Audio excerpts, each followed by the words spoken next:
What is up, YouTube? Welcome to another episode, and this is episode 2 of Career Mode series, and we're with Freiburg. We're doing some more negotiating. This is for Edmilson. We put a couple bids in. We're gonna up it to 750 with Guede as well as the player that we're gonna trade off, and we've got like a healthy budget. We need a couple of strikers, and I think we need a midfielder and maybe some defenders, especially some depth. I think is definitely needed for this team. We've lost a lot of good players, you know, Cruz, Macchiadi, among many others that we've actually lost before the season. This is a player that we're going to put in a contract offer because our offer was accepted for Douglas Coutinho. As I said before, 4-star skills, you know, 6 foot. I think he looks a really tidy Brazilian player, and definitely in the market I'm always looking at another Brazilian Edmilson we can actually give a contract to, and for both of them we're going to make them first team players. You know, hopefully that will sway the deal and they will accept to come to us. But we get an interesting trade-off, or a transfer offer, I should say, for Oliver Baumann, and he is not for sale. He's one of the players I haven't actually, you know, trying to sell. He is actually our goalkeeper and our main number 1. Swansea want him. I'm not really sure, unless Michel Vorm has been sold, which I've heard nothing about. They want our keeper, and they put in a 4.5 million offer, which isn't too bad. He's worth 3.7 mil. I put 7.5 million. What I'm thinking is basically double your offer, or double what he's worth. If he's worth around 3 and a bit, you know, if you can go to 7.5, I probably will accept that. We get an offer from Hone from Braunschweig, and they want him for 600 grand. That's exactly what he's up for sale, so we go and accept that bid as well. We're also accepting the offer for Douglas Coutinho, who's costing us 200 grand, and Nicholas Hoffler, so that's a great player to bring in. Only 6k a week, you know, he's young as well. And there you go, Douglas Coutinho leaves Atletico Paranaense on a cheap, and they're saying it's roughly around a deal of 525 for the player.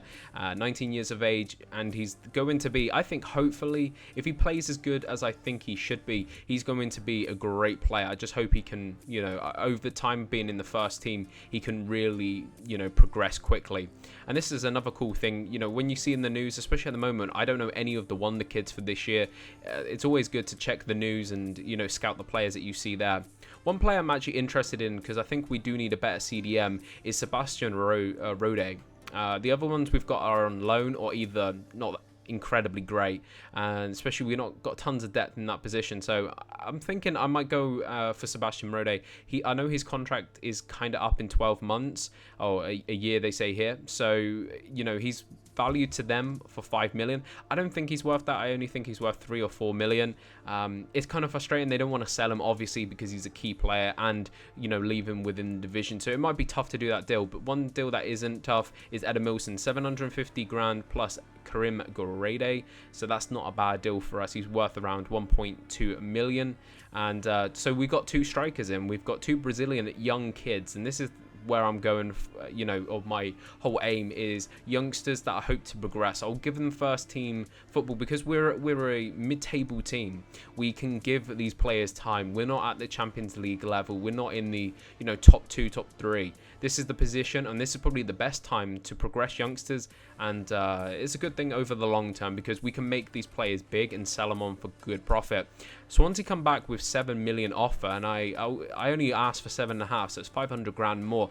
I was going to say, nah, you can have him for 750 grand, but what I basically did was I looked on the market, made quite a few inquiries for many keepers I think that could replace him, maybe better long-term bets, who knows, and so I thought I'll go and accept that. It's a player I actually really didn't want to sell. You know, good age, 23. He looks a really tidy keeper, but, you know, it will bring us some extra cash that is definitely needed, and we're kind of a selling club, so we have to do the things that we have to do to progress. We put in another bid for Rode, and hopefully that one will be accepted. As you can see, I scouted a couple keepers, and this one looks the most interesting because it's the cheapest, and someone I've never actually had. He was supposed to be a really good player in the last game. This is Stefanos Capino. He's only 19, again, a really young kid. He's got a good height about him. I think he's like 6'3 to 6'5, somewhere in that area. And what I'm going to do is they're asking for about 3-1. I don't think he's worth that, but I'm going to get 6 to 7 million plus. So I want, you know, a keeper that I might have to pay over the odds for a keeper. 2.4 million plus price, I think that would be a good deal. If we can get him for 2.4 plus a player that I'm not going to use, I think he will be a really good replacement. I really do. And especially over time, I think he's only going to progress. As you can see, they didn't accept the offer for Facundo Cardozo, who's supposed to be a young kid. The only issue I have with him, I'm trying to get him as cheap as possible, 150k and Terrazano. The only reason I'm doing that is I don't really need him at the moment. I think my defenders are not too bad, but I've got other defenders in mind to bring in. And as well, he's quite small. He's only 5'10", which is very worrying for me anyway. So more inquiries. It's the best way to really judge prices because you do not know their prices in this game. The issue is Everton Ribeiro, it's not worth 19 million, so you have to take things with a pinch of salt. For them, they said Lucas Silva is worth about $1 million, and he was a really tidy player. One of the first buys I actually had on FIFA 13 career mode.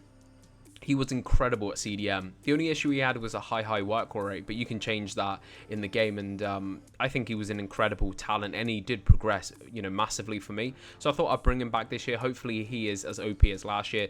20 years of age, CDM. They say 1 mil. I'm going to put an offer of 550 and a player called Zook. So as you can see, my budget is about 8 million.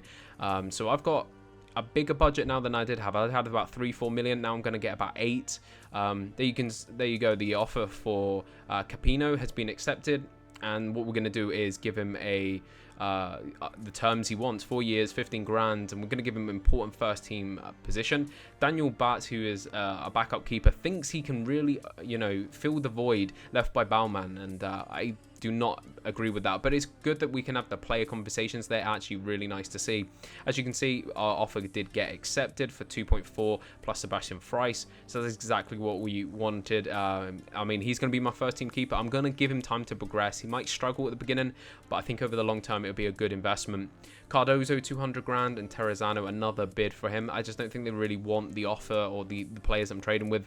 So, that's to be appreciated. I'm not going to go too much with him. 3.5 million in Schuster for Rode. I actually really want Rode, but I just don't see them selling him. So, if I can't get him, I'll have to move on to other players. I've got Lucas Silva waiting in the wing. If I don't get him, if I don't get Rode, I'll probably get Lucas Silva. Just changing the team around, changing the formation to a 4-2-3-1 wide. So I have left mids and right mids. And yeah, I think that is probably going to be the formation I'm going to use. It's a tidy formation. I like width in my teams. And it's a decent balance. Probably not the best formation, but definitely something I'm going to try out. Something that we can change over time. So that is the team going into the first game. And it freezes. Well, that's the issue we've had with the game. But then I had to boot up the save again, do it, basically all through the team, management once again. And then we get onto the game against AC Milan at the Stadio Classico, our stadium, in a friendly. And this is a tough task.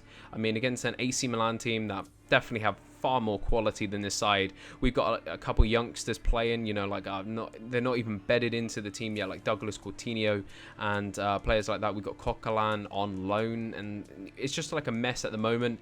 I'm not 100% sure on my starting 11, so this is going to be an incredibly tough task, I think. And it's a good chance to see where we're at, Going against a good team like this, we can see if we're actually good enough to be a team that should be pushing for Champions League spots. But in the 10th minute, Douglas Coutinho cuts in and gets easily outmuscled, and I don't know if that's a foul or not, but he picked up a knock from that. We go and try and clear it just on halftime. Really nothing happened in this game. They were resorting in a lot of crosses. They were using the width really well, and there's one of their crosses. When you have Matri there, I suppose that's the way that you feed him, to be fair. He was playing instead of Balotelli, and he definitely warranted his place in the starting 11. They were crossing to him a lot. And right there, I kind of screwed up. I really should have stopped the cross coming in, especially for the second time. I should have just cleared it. But as you can see, halftime 1-0. They scored literally, with a second of halftime, which sucks. Right after halftime, I did change. I put on Edmilson for his debut for Douglas Coutinho. He really didn't do too much in the game, and he was easily outmuscled when he was, doing anything of half decency. But there you go, Matri again cutting inside, coming off the post. Again, them using the width. They really love cutting in on the width. I couldn't stop this. Balotelli came on at this point, and he gets his goal as well. So, he's going to do the whisper celebration, I think it is, and then he's going to do his Patterson celebration, and that's them 2-0 up, and it got worse to El Sharari, and passes it to Emmanuelson, Emmanuelson in the 86th minute, and they go 3-0 up. We struggled in this game. I think at that point I went ultra attacking, and they just caught me out at the back, and as you can see there, 3-0 to AC Milan. We didn't really have any efforts to really show. We were poor, we were sluggish. Anything bad you can say, it happened to our team, and it's kind of worrying at the moment. We need to push on with some of these buys and get our team sorted ASAP. If you have liked the video, please do give it a like. Also, follow my Twitter there at Gorskino10. Other links in the description below, and we'll be streaming a lot more, so do check out my Twitch and things like that. And I'll see you in the next episodes. It'd be much appreciated if you can give it 100 likes, because we've been struggling because of the sub boxes. And I will see you next time. Until then, peace.